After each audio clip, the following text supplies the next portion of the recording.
रोशनपुर नाम के गांव में चंदा और शांति नाम की जिठानी और देवरानी रहती थी। चंदा का पति बहुत पैसे वाला था। उनके पास किसी भी चीज की कोई कमी नहीं थी और उसके विपरीत शांति का पति बहुत ही गरीब और नशेड़ी था। शांति चंदा के घर में काम करके अपना घर चलाती थी। भाभी, घर पर खाने के लिए कुछ भी नहीं है। अगर आप थोड़ा खाना दे पाए तो बहुत मेहरबानी होगी।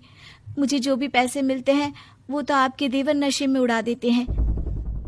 ये तुम लोगों का ना रोज रोज का ड्रामा हो गया है। अब देवर जी कमाते नहीं है तो मैं क्या करूं?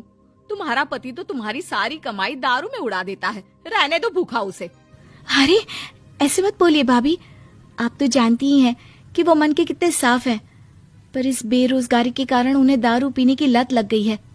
अरे अपना ये रोना गाना बाद में कर लेना, पहले काम निपटा ले घर का।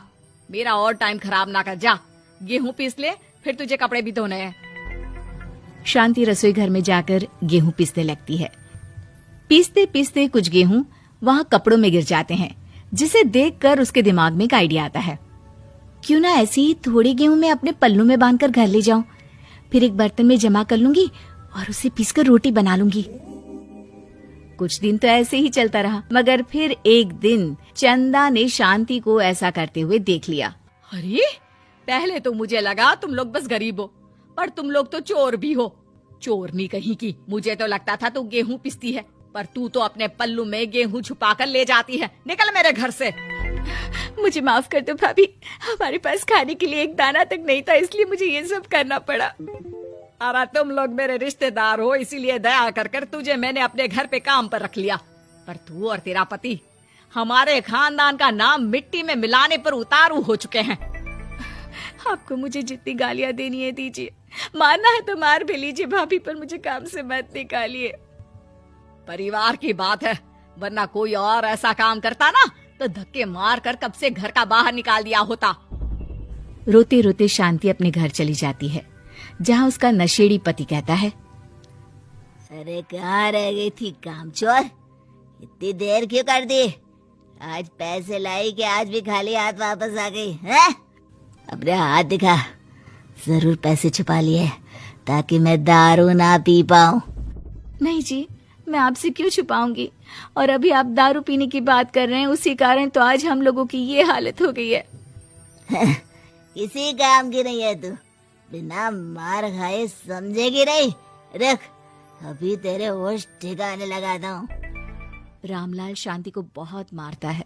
शांति का मन दुखी हो जाता है और वो गांव के तालाब के पास के एक पेड़ के नीचे बैठकर फूट फूट कर रोने लगती है।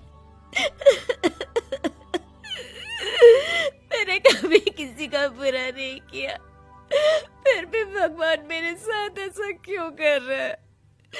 मैं तो रामलाल जी की फिक्र करती हूँ, फिर भी उन्होंने मुझे इतना मारा।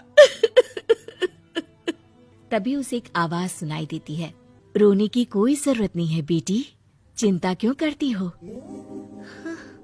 ये आवाज कहाँ से आ रही है? शांति अपने आसपास देखती है, उसे कोई नहीं दिखता। वो ऊपर देखती है, जहाँ उसे एक छोटी सी परी दिखती है। आप कौन है? आप तो कोई परी लगती हैं। हाँ बेटी, मैं इसी पेड़ पर रहती हूँ। मैंने तुम्हारी सारी बात सुनी। अब तुम्हें फिक्र करने की कोई जरूरत नहीं। अपनी आंखें बंद करो।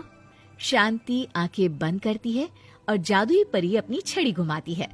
उसकी छड़ी घुमाते ही पेड़ के सारे पत्ते सुनहरे रंग के हो जाते हैं। परी उनमें से एक पत्ता तोड़ लेती है और फिर से अपनी छड़ी घुमाती है, जिसके कारण सारे पत्ते पहले की तरह साधारण से दिखने लगते हैं। आंखें खोलो बेटा। लो, इस पत्ते को ले जाकर अपने तकिए के नीचे रख देना। ये तो एक साधारण पत्ता है, इससे क्या होगा? ठीक है, अगर आप कहती हैं तो मैं इसे रख लेती हूँ। शांति उस पत्ते को लेकर अपने घर जाती है और अपने कमरे में तकिए के नीचे रखकर सो जाती है। सपने में उसे वही पेड़ वाली जादुई परी दिखाई देती है। बोलो शांति, क्या चाहिए तुम्हें? मैं चाहती हूँ हम बहुत अमीर हो जाए और मेरे पति नशा करना छोड़ दे, उन्हें कोई काम भी मिल जाए। कल जब तुम सुबह नींद से जागोगी, तुम्हारी इच्छा पूरी हो गई होगी। अगली सुबह शांति नींद से जागती है। अपने आसपास का नजारा देखकर चौंक जाती है।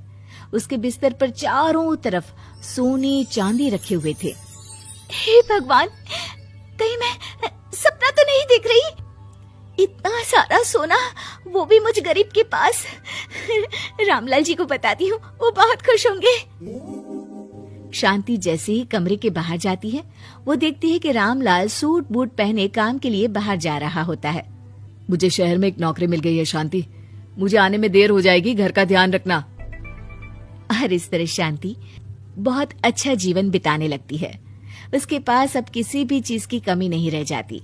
रातों रात शांति के पास आए इतने पैसों को देखकर उसकी जिठानी उससे पूछती है, अरे क्यों रे शांति, कहीं बड़ा हाथ मारा है क्या? अचानक तुम लोगों के पास इतना पैसा कैसे आ गया? नहीं नहीं भाभी, ये सब तो जादुई परी के दिए हुए पत्ते का कमाल है। शांति जादुई पत्ते के बारे में सारी बात चंदा को बताती है, जिसे सुनकर चंदा के मन में लालच आ जाता है और वो झूठ मूठ रोते हुए उसी पेड़ के नीचे जाती है जहाँ उसकी रोने की आवाज सुनकर जादुई परी कहती है, क्या हुआ बेटा, क्यों रो रही हो? मैं बहुत गरीब हूँ, मेरे पति मुझे बहुत मारते हैं, अब मैं जीना नहीं चाहती। चिंता मत करो बेटा, अपनी आंखें बंद करो। जादुई परी चंदा को भी उसी पेड़ का एक पत्ता देती है और तकिए के नीचे रखने को कहती है।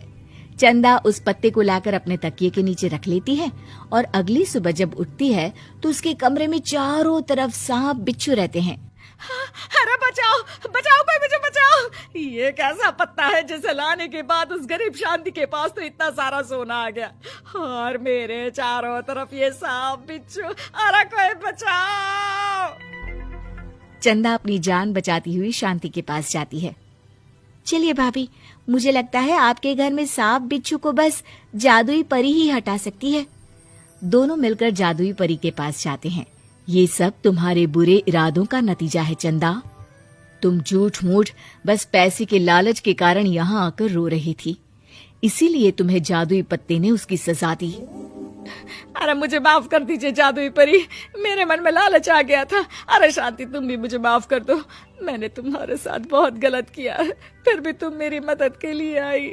चंदा को अपनी गलती का एहसास हो जाता है, इसलिए जादुई परी उसके घर से सारे सांप बिच्छू को गायब कर देती है। चंदा और शांति आपस में मिलजुल कर रहने लगती हैं।